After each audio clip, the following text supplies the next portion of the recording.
All right, friends. So here we are. Your photography portfolio. Is it good enough? Are you sure? Your portfolio might seem like a simple thing, but is your portfolio actually holding you back from booking your ideal client and actually growing your business? So in this week's Tuesday Talk, direct from the Palestine airport moments before I fly out, we are going to be talking about all things portfolio. We as photographers tend to focus so much on becoming great photographers. We focus so much on the photos that we forget about the business aspect. And that is the true key to success. Understanding your business, because a lot of people can take a pretty photo, but can you maintain it? Can you sustain it? Can you do it without getting burned out and exhausted?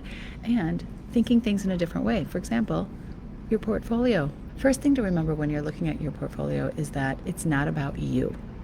It's about what your client wants to see. It's not about you. It's not about what you want to see. It's about what your ideal client wants to see. Take this all back to the initial branding idea. Is your goal is to always want to solve the problem for your ideal client. You want them to feel engaged with your images, and you also want to remember less is more. So we're doing a quick one on this one, but I think it's going to be chock full of really helpful ways for you to look differently at your portfolio. Let's dive into my top 5 tips when it comes to your portfolio. 1, create a portfolio that your ideal client can imagine themselves in. You want them to feel as if their wedding or portrait is that your photos are their wedding and portrait. So they dream big, they feel it. It creates a bond that only you can be their photographer, no one else. So again, think about your ideal client, think about what they want to see. Make your pictures engaging, have the couple feeling and looking certain ways. Don't make it some outrageous thing unless that's your ideal client. This is where, depending on your ideal client, you also want to make sure you are inclusive and show diversity. These are things to think about when you're choosing your portfolio, especially for your website and your Instagram. Number 2, integrate your brand. Keep your brand and mission statement in mind when you're selecting your images. So even to the point you're selecting colors. For example, if your colors are blue, you want them to think about that. So by making a visual connection helps you do this even more.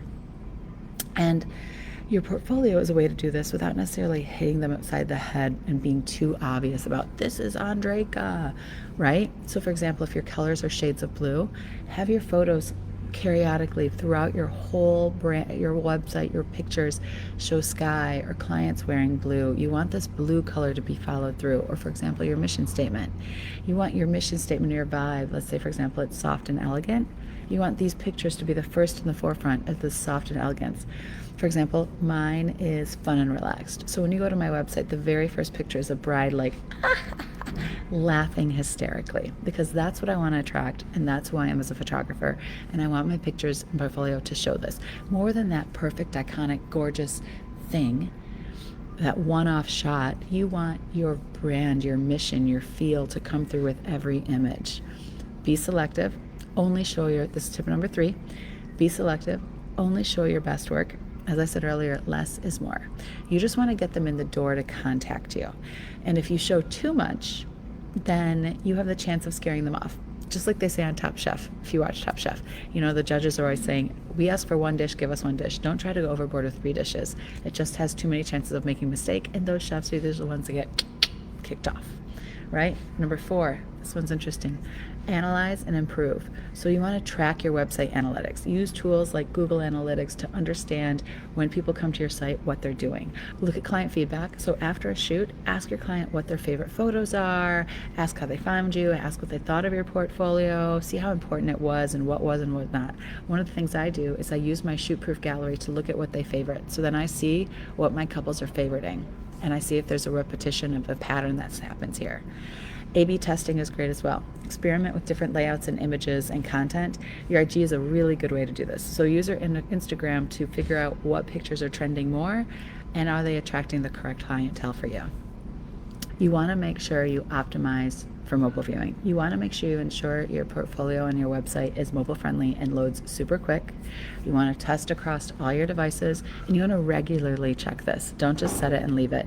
You want to check on your site in different devices, on different browsers, have different people in different areas check it as well to make sure it's smooth and easy, because you always want your experience for your guests and clients to be super easy and user friendly.